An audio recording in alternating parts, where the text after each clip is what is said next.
Hello, everyone, and welcome. Thank you so much for joining us this evening.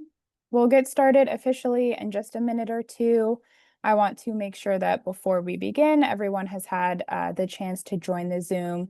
So we'll get started in just a moment or so. But in the meantime, I've put some helpful links in the chat for everyone. And also feel free to put in the chat where you are tuning in from. We love to see where our audience is joining us from. And again, for those of you just joining, we'll go ahead and get started in just a moment or two. Feel free to check out the links I've put in the Zoom chat, and then we'll get started in just about 30 seconds or so. So it looks like we have people from around the country. We have New Jersey and California. So thank you all for being here with us this evening. And it looks like most people have been able to join. So I'll go ahead and get things started. So good evening, everyone. My name is Isabel Molina, and I am the public programs producer here at the Museum of Jewish Heritage, a living memorial to the Holocaust. I'm very pleased to welcome you to today's book talk for From Generation to Generation, a memoir of food, family, and identity in the aftermath of the Shoah as part of our Stories Survive series. Here at the museum, we are dedicated to the crucial mission of educating our diverse community about Jewish life and heritage before, during, and after the Holocaust. As part of that mission, our programs illuminate the stories of survivors, broader histories of hate and antisemitism, stories of resistance against injustice, and more. Thank you all again for joining us today virtually. We hope that if you're able to, you will visit the museum in person to see our current exhibitions, including Courage to Act, Rescue in Denmark, the museum's first exhibition for visitors ages 9 and up. Closed captions are available on today's program, and instructions on how to turn those on or off are posted in the chat. If you have questions for our speaker during the program, please put them in the Zoom Q&A box, and we'll get to as many as we can at the end of the hour. Again, that's the Zoom Q&A box and not the chat. Today, we are honored to be joined by Michelle Weinfeld. Michelle Weinfeld graduated from the University of Maryland with a master's in finance and has gone on to work as a CPA. Passionate about Jewish learning, Weinfeld is involved with 3GNY, a nonprofit focused on grandchildren of Holocaust survivors who educate people about the Holocaust through family stories. Her love of history and storytelling drove her to write her debut intergenerational memoir, From Generation to Generation. You can purchase From Generation to Generation at the link in the chat, and very generously, a portion of the proceeds from sales of the book will benefit the museum. Thank you all again for joining us, and now I'm going to hand things over to Michelle. Thank you. Thank you so much, Isabel. I'm going to share my screen now. You could just give me that heads up. I think that you can see it all right. Perfect. Great. So thank you so much for that kind introduction, Isabel. As she mentioned, my name is Michelle Weinfeld. Went through a little bit about me. I am an accountant by trade. This is by no means, my full-time job or anything like that. But at the same time, during the COVID-19 pandemic, I decided it was as good a time as any to write a book about my grandfather's story of surviving the Holocaust. And at a high level, my book is about not just, my grandfather's story of survival, which I'll share with you all tonight, but also about what being the grandchild of a survivor has been like for me growing up in, secular United States, having that connection to the Holocaust and my family's history, while also dealing with intergenerational trauma and trying to find how to balance that with my Jewish identity in such a secular world. And some of the most important themes in my book are about my relationship with my grandfather, my Poppy, as I'll refer to him today.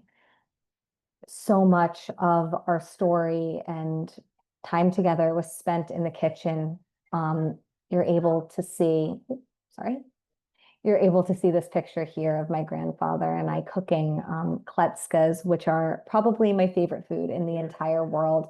They're these Hungarian potato dumplings, kind of like gnocchi, but no cheese involved. And they have no real recipe. They have a very specific way of making them.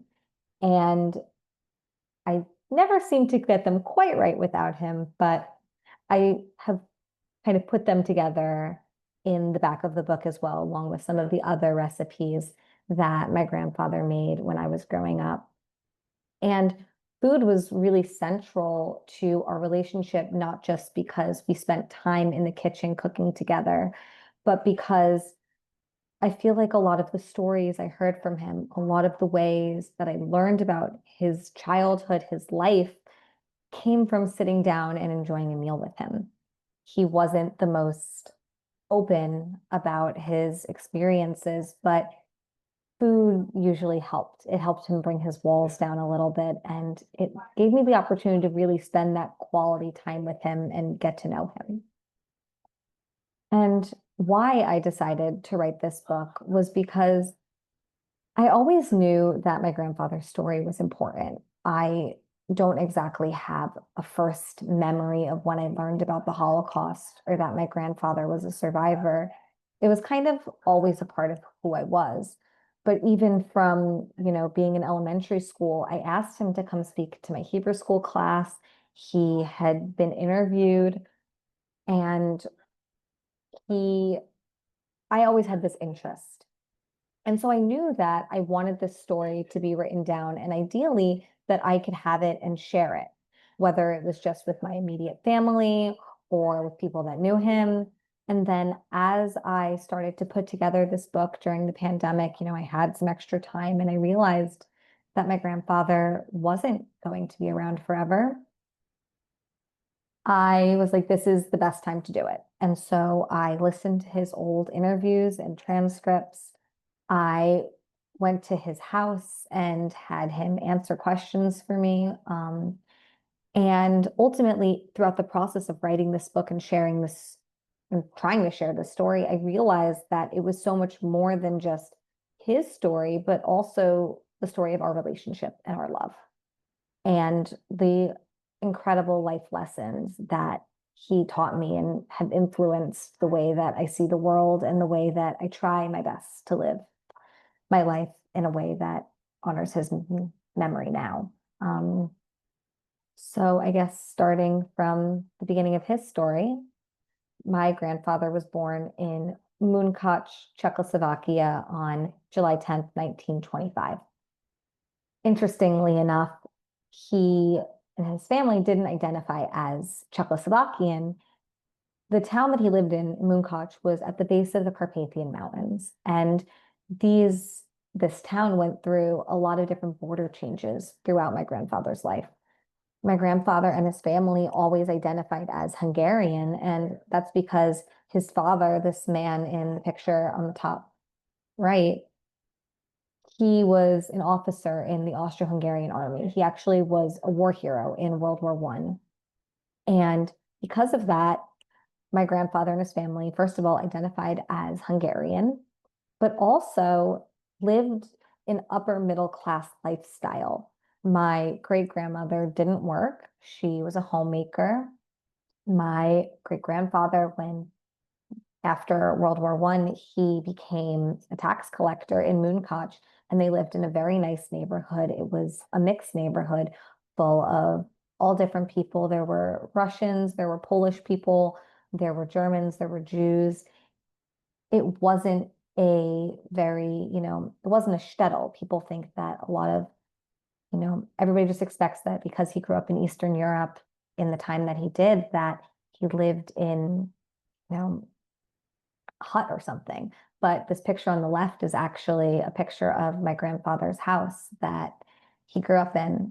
My parents and I went to Moonkoch a few years ago, and we were able to take a picture of the house that my grandfather grew up in.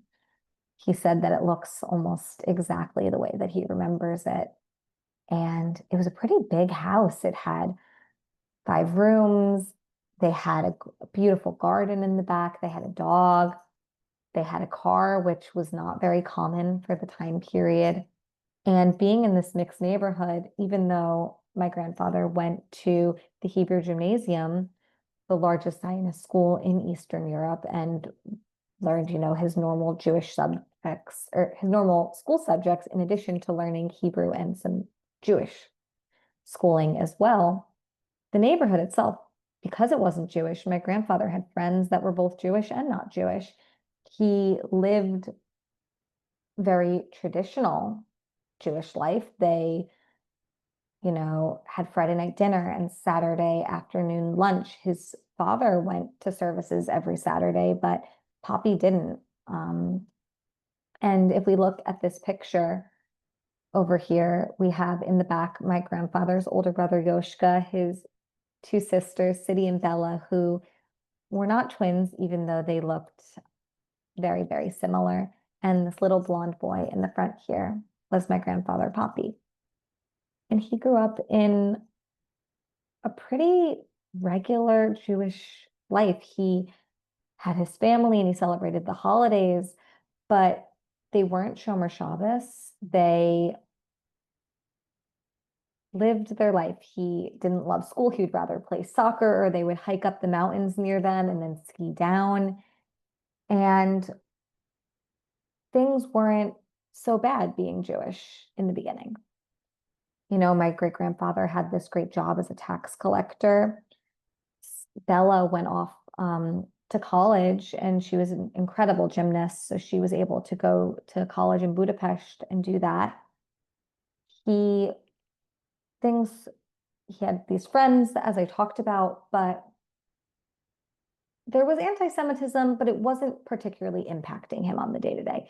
There were some jokes on the radio. There were, some graffiti on the streets sometimes, but overall, it didn't seem to impact him so much. And even as Hitler rose to power, they were pretty insulated. My great-grandfather kept his job for a very long time, and they lived their life. But things changed after Germany began to invade other countries. Germany invaded in 1944 into Czechoslovakia, but prior to that, they actually had an agreement. They said to Hungary and Czechoslovakia, we'll deal with our Jewish issue on our front and you deal with yours. And the way that the Hungarians said to do that was they had 7% Jews in their population, so 7% representation across the board, meaning that, 7% of school attendees could be Jewish, 7% of people in different jobs could be Jewish. And my great-grandfather, because he thought of himself as Hungarian first, Jewish second, and it seemed that Hungarians thought of him the same way, he was able to keep his job. But things then got worse and worse, and eventually things changed. My grandfather's brother, Yoshka, as I mentioned before, he was taken away to a forced labor camp. My great-grandfather eventually lost his job. And the picture here on the right is the last picture that survived the war, that has all of them together in it. This picture on the left has my grandfather and his cousin Mickey. This is going to become a little more important as I continue to tell the story. But my great-grandfather in 1944, as I mentioned, he did lose his job. My grandfather's older brother, he was sent to forced labor. Bella was off in college in Budapest. Poppy had dropped out of high school at this point and got an apprenticeship with a mechanic. His father thought that it would be helpful for the war effort and could save him somehow. And then during this time, as Hitler invaded Hungary and Czechoslovakia, this was in early 1944. Then my grandfather and his family were forced to leave their home. They hid some of their possessions in their basement, in their attic, in their yard. They gave some of their possessions to neighbors, hoping that they could trust them and that they'd get them back if and when they returned. And then they were sent to the ghetto in the middle of Munkac. And they went from having this beautiful 5-bedroom house that I was talking about before to sharing a one-room apartment with another family. And at this point, they were forced to wear the yellow stars, and they weren't just given them. My great-grandmother actually had to make these stars herself, and she had to pin them on herself and her children so that they could mark that they were different, that they were Jews. And I can't imagine what that was like, how dehumanizing that was to have to mark her family as other. And at this point, they were in the ghetto. They couldn't just walk in and out. But my grandfather thought that the best way that he could serve his family was by sneaking into and out of the ghetto to get them food and supplies. As I noted before in the picture of him, he was blonde. He didn't exactly look like a stereotypical Jew. And because of this, when he snuck out of the ghetto, he wasn't noticed as easily on the street. It was a huge, huge risk. If he had been caught, he would have been killed. But he fortunately wasn't caught. After a few weeks in the ghetto was liquidated. They then had to walk a few miles to a nearby brick factory where they remained for another few days. And finally, they were loaded onto cattle cars and they were sent to Auschwitz. They spent a few days in these cattle cars, no food, no water, no bathroom. And when they arrived, this was the last place that my grandfather saw his parents. They were herded off of these cars. They were separated into lines and they went through a selection process. City was sent to Bergen-Belsen, very notorious concentration camp.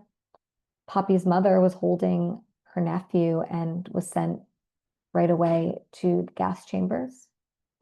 Poppy and his father were separated. His father remained in Auschwitz through the entirety of the remainder of the war. And we found out only recently through genealogical research that he died very shortly before Auschwitz was liberated. Poppy, on the other hand, was sent to a different place than his father. Mickey, the cousin that I had mentioned from the photo before, he and Poppy were able to stay together with Mickey's brother, Itchy.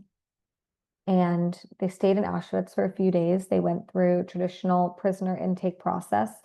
They had their hair cut off. They received prisoners' uniforms. All of their belongings they had were taken from them. And really interestingly, actually, they received numbers, but they weren't tattooed. And the reason for this was because at this point in the war, they were processing prisoners so quickly in 1944 that they didn't have time to tattoo them. After going through this prisoner intake process, Poppy, Mickey, and Itchy were loaded onto a cattle car once again and sent to Pfluffenteichen, subcamp of Gross Rosen.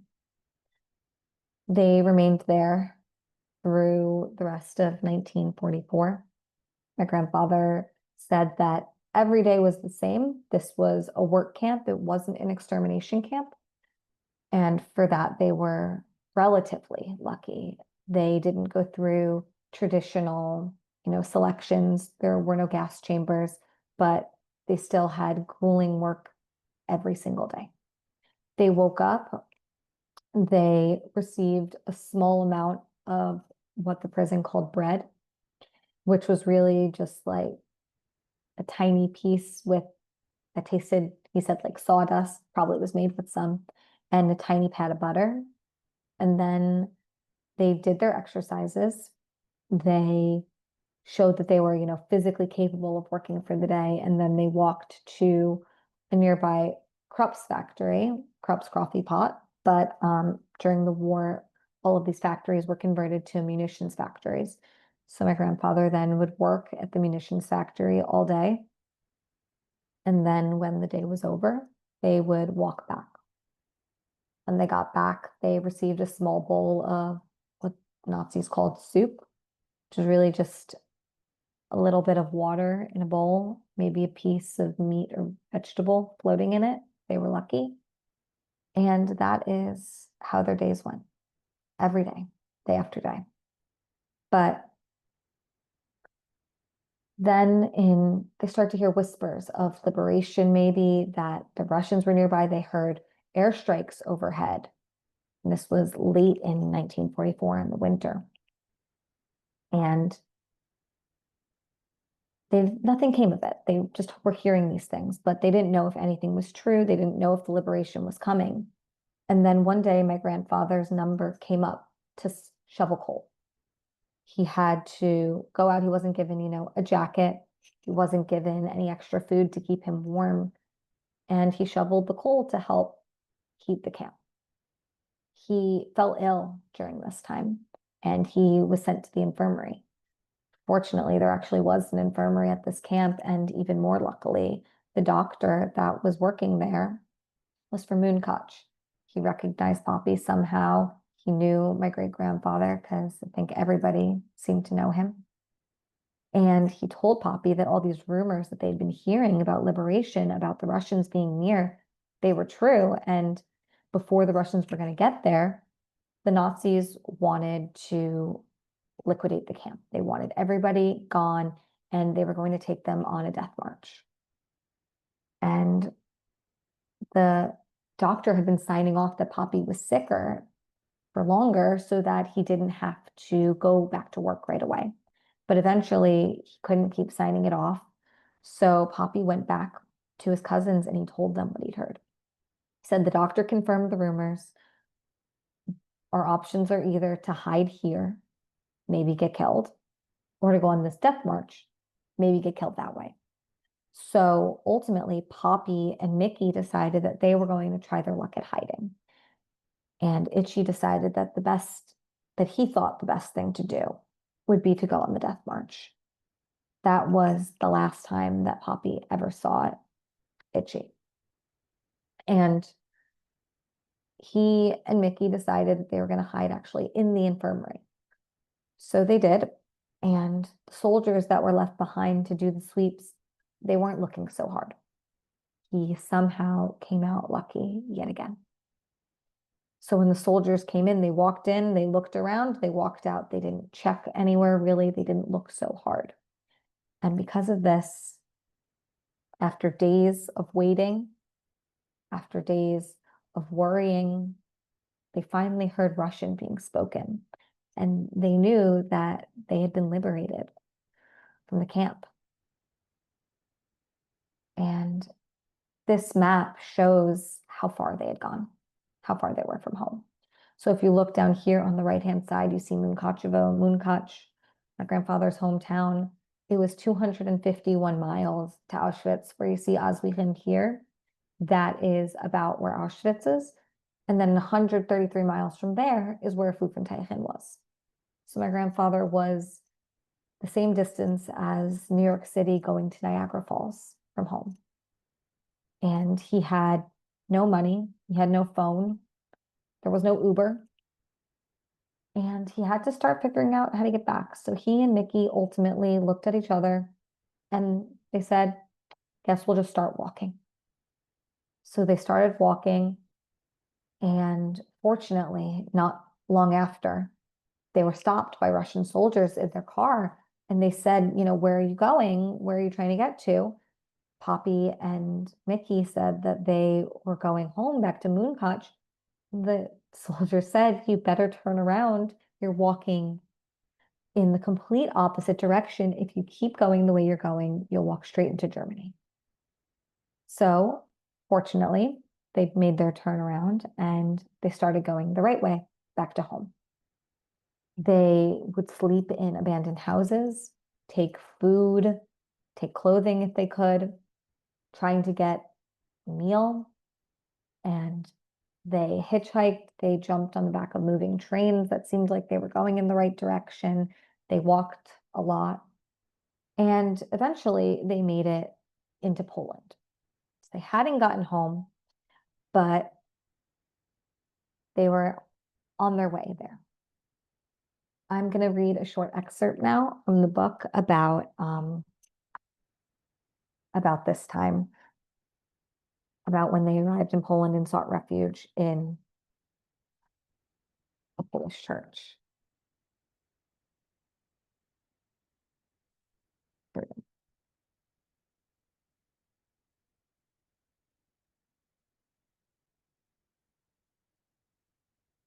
As they arrived in Poland, they knew papers were necessary to continue their voyage.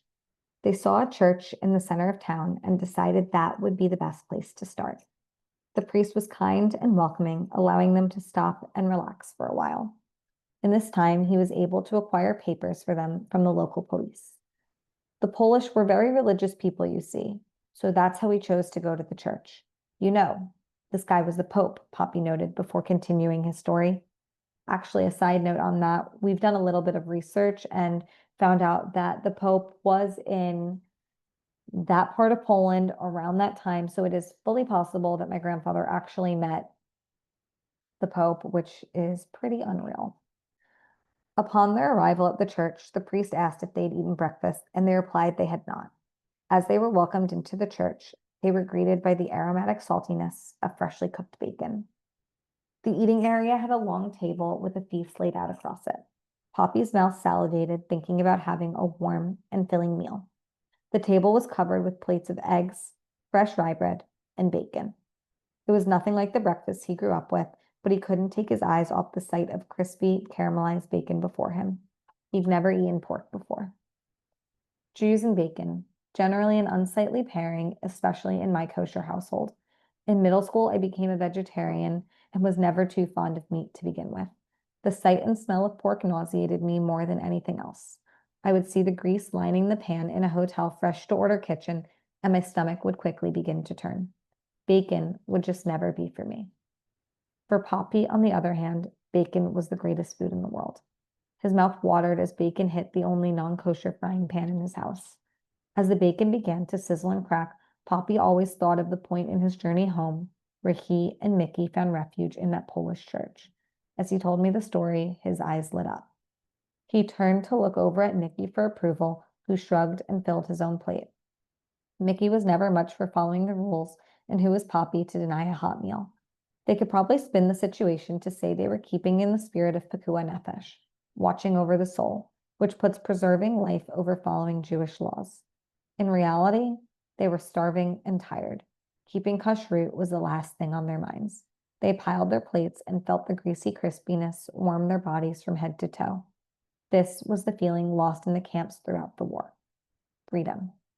It took me a long time to understand my traditional Jewish grandfather's love for bacon. To him, bacon wasn't just a food. It was a feeling of freedom that allowed him to open the next chapter of his life. Moving forward, he had to come to a crossroads between the identity he once had and the new life out in front of him. After another few weeks of hitchhiking and walking and traveling, Poppy finally arrived back in Mooncotch with Mickey.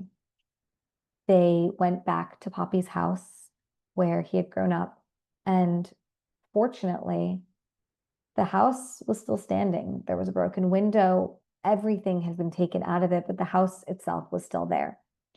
So that's where Poppy and Mickey decided to stay. Slowly, people began to come back.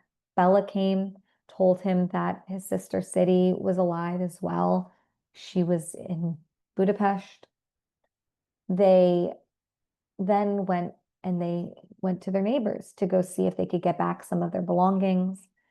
And they went to one of their neighbors who had saved everything they'd given him, and he gave it all back to my grandfather. One of those items being the Seder plate that my grandfather and his family used when he was growing up. And that's actually the same Seder plate that my family uses to this day, every Passover. They then went to another one of their neighbors' houses, and the neighbor, when they asked him for their stuff back, he said, yeah, give me 1 second. Then when he opened the door next. He pointed a gun at my grandfather's face and said, "You dirty Jew, if you ever come back here, I'll shoot your head off."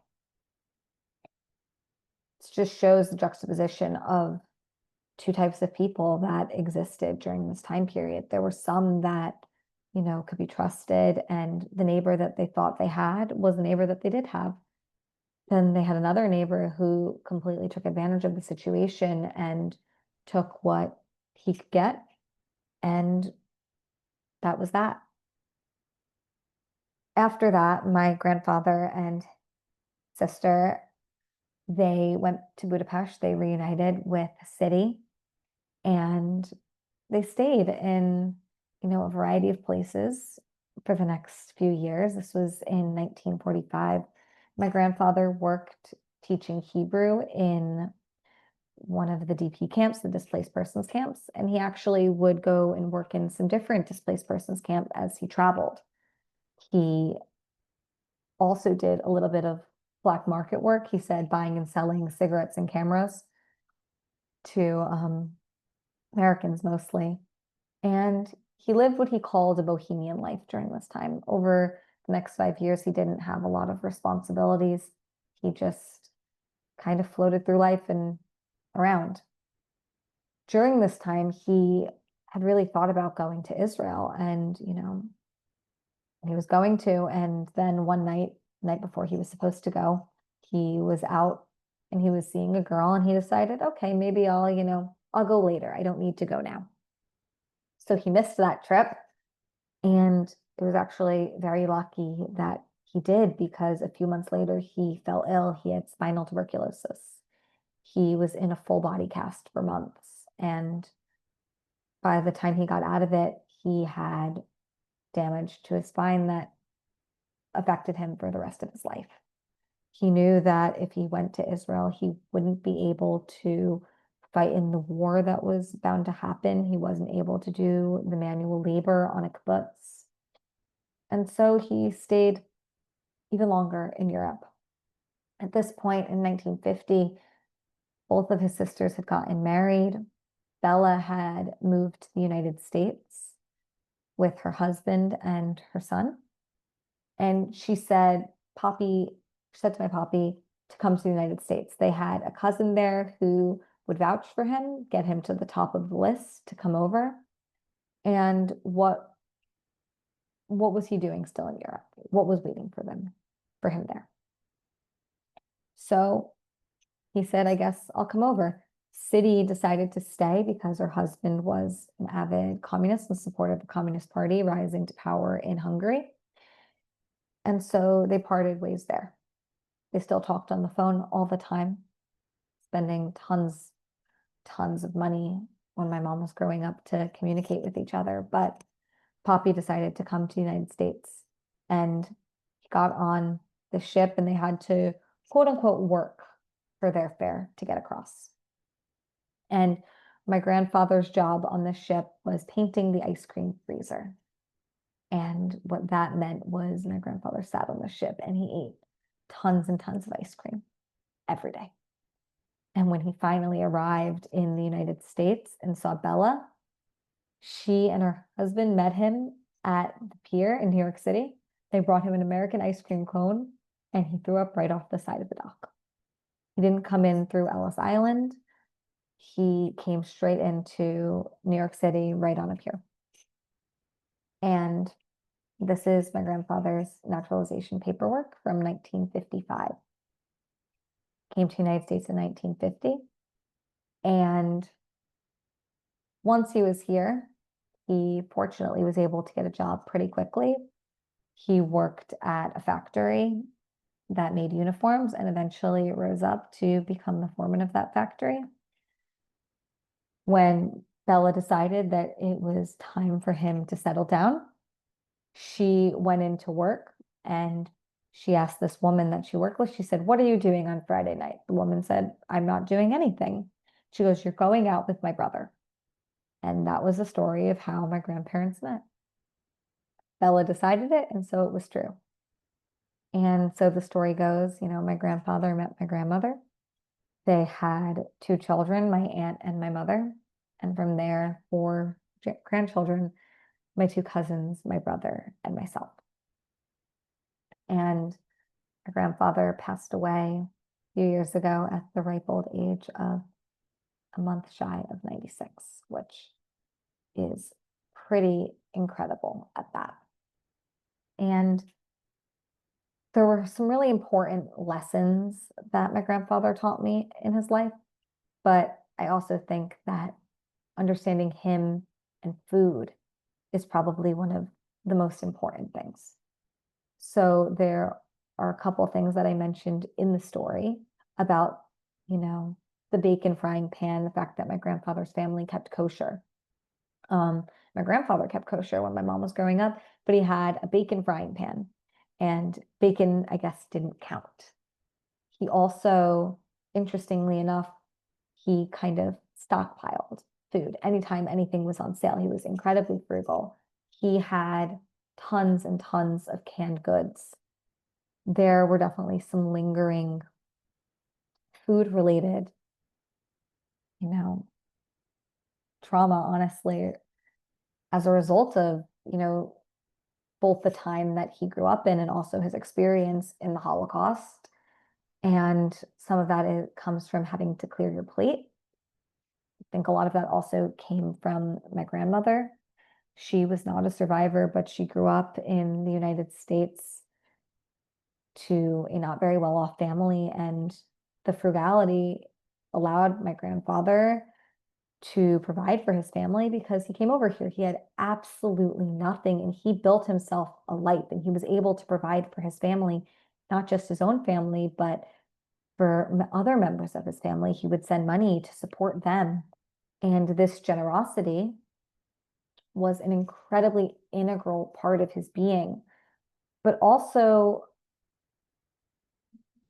going back to the foods that I ate growing up were intrinsic parts of my being. And a lot of those foods were traditional Eastern European, Jewish, and Hungarian foods. So before I became a vegetarian, especially, my mom said she feels like he made goulash every night when she was growing up. She didn't eat goulash every night, but goulash was one of those foods that was, I feel like, a staple also in my household. Same with paprikash, which are these stews with meat, paprika, onions, carrots, and you serve them over potatoes or nukkoli. Also lecho, another very similar, kind of like a Hungarian sausage and peppers, the kletskas that I mentioned before. And these foods were a little bit different than what a lot of people my age were eating. I ate cottage cheese as a kid, which was not the trendy food that it is now. And it was such a strong connection to my roots and to where my family came from. Going back to kind of these lessons that my grandfather taught me, I know that he was a survivor, and you guys now know the story of him surviving, but ultimately I had the immense pleasure and honor of getting to know my grandfather as a grandfather, as a man, as a person outside of this singular, horrible period of his life. And I think that that is the reason that I continue to share his story. It's that I want people to know not just the horrible thing that happened to my grandfather, but to get to know the man that I know and that I love. To know the man who was able to smile and laugh even after he experienced some of the darkest times, if not the darkest time of the modern era. My grandfather, who still had warmth and kindness and generosity and had the ability to be there to support his family, to make others smile and to laugh, even if there wasn't much to smile and laugh about. This is a quote from the book that I think kind of encompasses a lot of what I was trying to get at today, which is that the survivors are real people, not just characters in a movie. Their lives didn't end at liberation. Their stories continued on. oftentimes in Holocaust media and literature, we only see the story from Hitler's rise to power to the moment that people are liberated from camps. I think the most important thing we can do to honor the memories and the legacy of survivors is not just to continue to learn and to share their stories of the Holocaust, but also to get to know them if we can as holistic people who had lives and dreams and personalities that we, if not, were very important to their being, not just this one part of their story. Thank you all so much for listening to me today. I really appreciate the opportunity to come and to speak with you all. Please let me know if you have any questions. Thank you so much, Michelle, for that incredible presentation. We have some audience questions that people have submitted while you were speaking, but also just a reminder to the audience, as I'm asking Michelle questions, if you're inspired with another question or a question you haven't asked yet, do feel free to submit any questions. First, we have a couple readers who are asking, or a couple listeners, maybe future readers, who are asking in particular about how your family has reacted to you publishing this book. What did they say when they got to read it? And also just in general, how people have reacted to your book, whether it be family or not. Yeah, so I guess I'll start with the family side and then go to members not of my family. When I was going through the process of writing this book, one of the most important things that I was dealing with was trying to share the story in an authentic way, but also not upsetting people. My grandfather, his family was the single most important thing in the entire world to him. And if I was going to share the story and make somebody, for example, like not talk to us, like that was a non-starter. So one of the ways that I made sure that I was authentic by listening to him, of course, and going with what he said, but also as I was writing, I shared the story with different members of my family, especially as far as they were concerned or their parents were concerned, to make sure that I was telling it in an authentic light, but also in a way that they agreed with. Because as we know, not everybody's memory isn't infallible. So the way that my grandfather may remember things was different than the way that, his sister would remember things or his cousin would remember things. And making sure that the story was still the right story and that everything that was important for my grandfather to get across got across, but at the same time making sure that it was also, a tribute to the memory of those who are not still here to share their story and their side of the perspective of it. And a lot of my family has been very supportive and very proud. My parents are here tonight online. So that's very nice to see them supporting me. And in terms of non-family member reactions, I guess two different kind of sides of things. I've spoken to a lot of schools, sharing with, middle school age and high school age. And a lot of those kids don't have any real connection to the Holocaust. And having them, whether it's talking about the fact that, their grandparents, their parents were immigrants, or, just being inspired by going, I didn't know that about the Holocaust, or your grandfather used to play soccer, like I play soccer, like finding a way to resonate with somebody that you've never met. That's been very impactful to me. And also I frequently get, people after I have talks on the book sharing their family's experience and story. It's always very, very impactful to hear those as well. Well, thank you for sharing, and it's beautiful that you go and talk to schools as well. We have sort of a related question. You spoke so eloquently about your grandfather's story and in really such detail. One of our listeners is wondering how much of his story did you know about prior to starting this book? And how much did you really sort of discover in the process of writing? So I'd say the story as a whole, I did know. A Hmm. lot of what I shared today, kind of the condensed version, Hmm. I knew in general, kind of chronologically. But the way that my grandfather shared his story was like reading a history textbook or writing, your grocery Hmm. list. He goes, well, my I grew up normal and I went to this school and then the Nazis came and I went to the ghetto and then I went to the camp and then I was liberated from the camp. And that was kind of the whole thing. Hmm. And a lot of the details, I either had to ask very pointed questions that he would Hmm. sometimes answer and sometimes not answer. Hmm.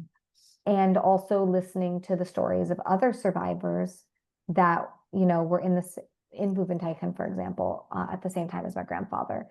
He said, yeah, and then we marched to the factory and worked at the factory and we came back from the factory.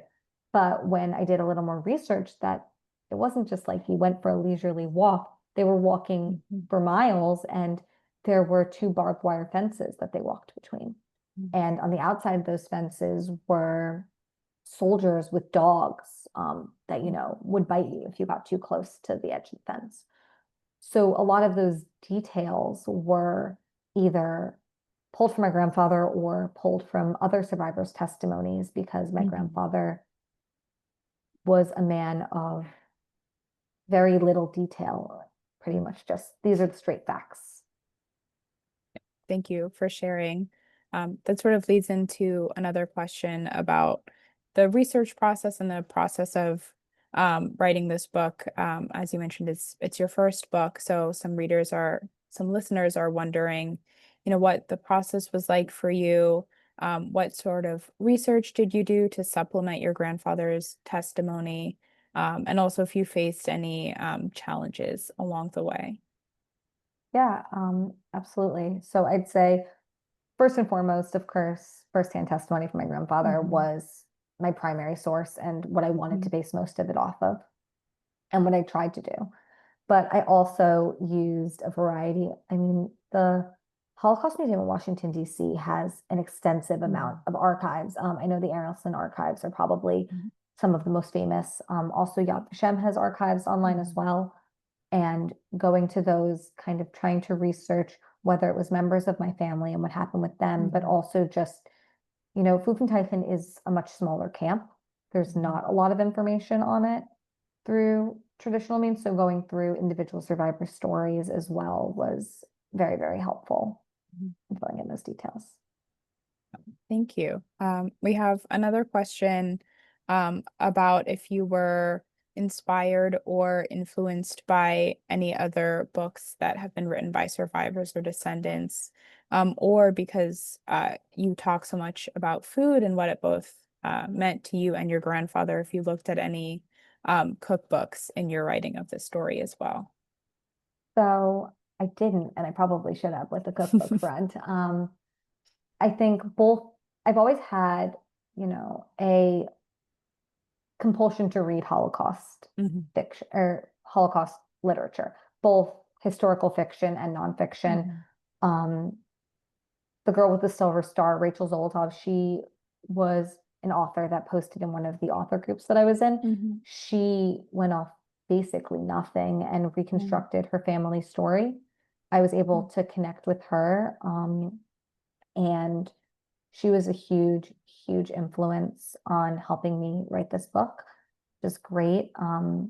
Hers was historical fiction because she ultimately didn't have firsthand testimony to go off of, and hers is this is what probably happened, not a this is what actually happened. Also, Adam P. Frankel, who wrote The Mhm. Survivors, I connected with him. He shares his family story. That's another great, kind of memoir, and a couple others. I guess also Edith Edgar is probably one of my favorite authors Mhm. of all time. I would highly recommend any of her stories. Never, they were incredibly influential in Mhm. me kind of just like understanding more about survivors in general. And then on more of the type of book I wanted to write, Crying in H Mart kind of shares that Mhm. intergenerational story that I wanted to tell. And I felt like that was a really helpful literary influence as well. Thank you for sharing. I'm impressed you've remembered so many titles and authors to share with our viewers today. We have another question that's a little bit more specific. A viewer noticed the beautiful family photos that you shared during your presentation, and they're wondering how many family photos and documents they were able to save or that survived the war, or if the ones that you shared were, a few of many, or if they were just mostly what had survived. So I do believe we have a decent amount that were Hmm. saved somewhere. I don't have Hmm. access to those. I think Gotcha. maybe one of my cousins has them Hmm. somewhere in someone's basement. I'm not 100% sure. Hmm. Those are ones that, my family had easy access to. They've Hmm. been saved, on Facebook or posted somewhere. They were in an album. And I think we have a few more than those that are Hmm. kind of easily accessible, but those are the ones I use the most because those are kind of the ones that I have on hand. Well, thank you for sharing, and also thank you for sharing the wonderful photos with all of us Yeah, tonight. absolutely.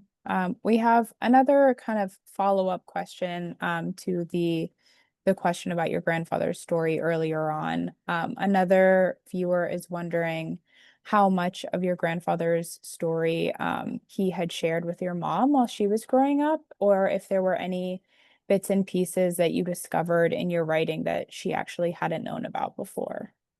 Yeah, I don't know if she can unmute herself, but if she's here and she wants to answer part of this, I can start. I don't think she's able to. Okay, so never mind on Oh. that front. To my knowledge, my grandfather didn't like, he wasn't very upfront about, Hmm. the details of anything that happened.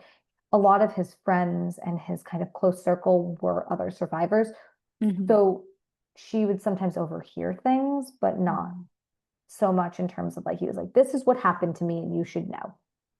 She did know that he was a survivor, and I think she knew some of the like very high level things, Hmm. but he really didn't open up a lot until his grandchildren were Hmm. born and ultimately began sharing because we started asking questions. And I think Hmm. myself most out of any of the other grandchildren. Well, thank you for sharing, and that's also something that we've heard a lot from other grandchildren of survivors as well.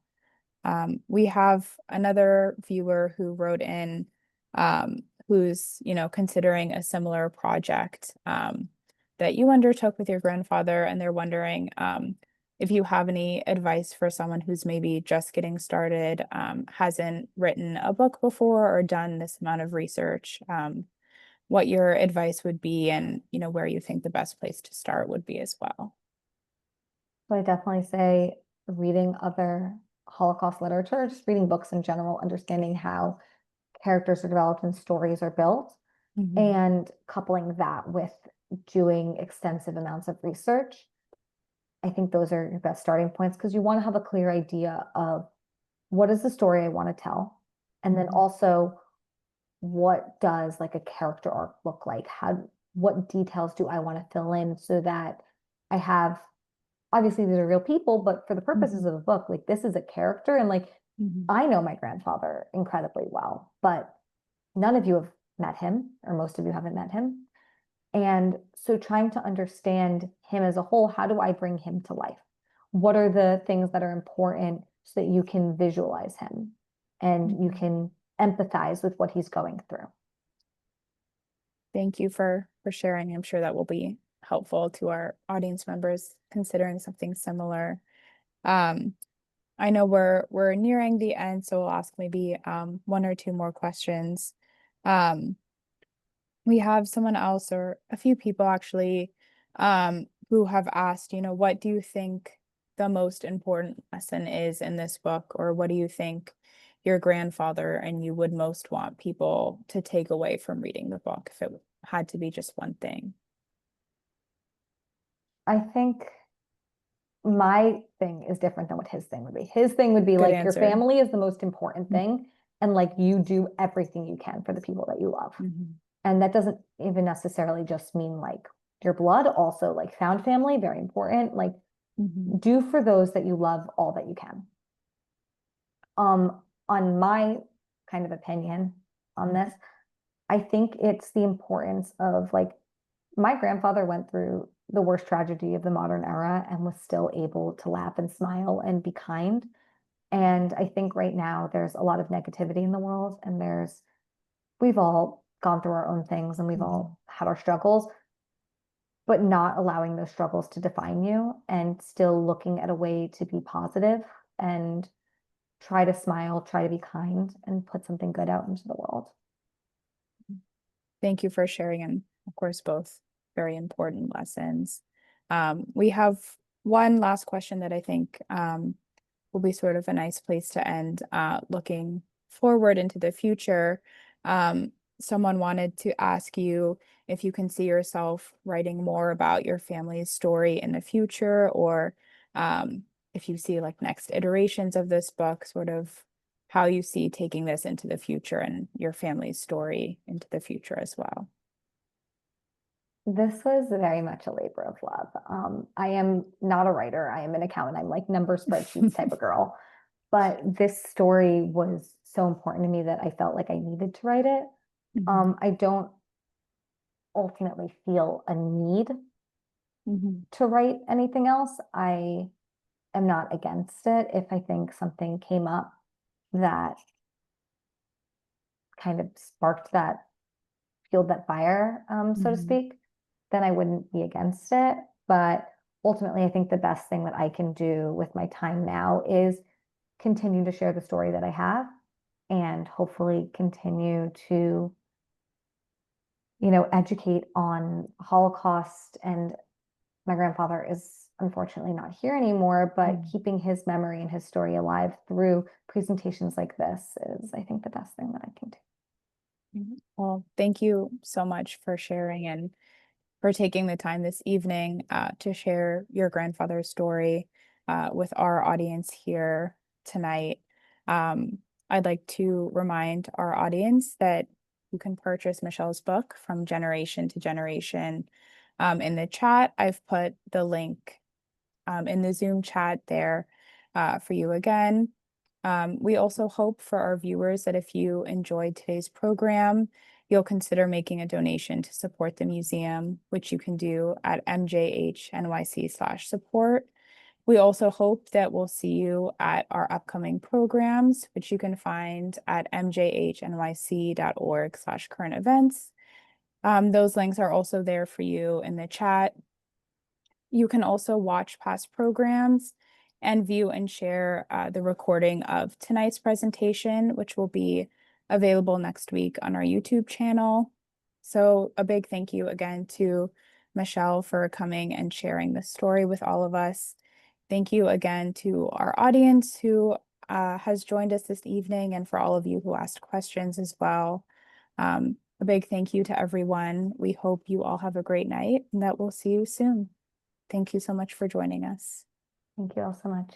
Have a great day.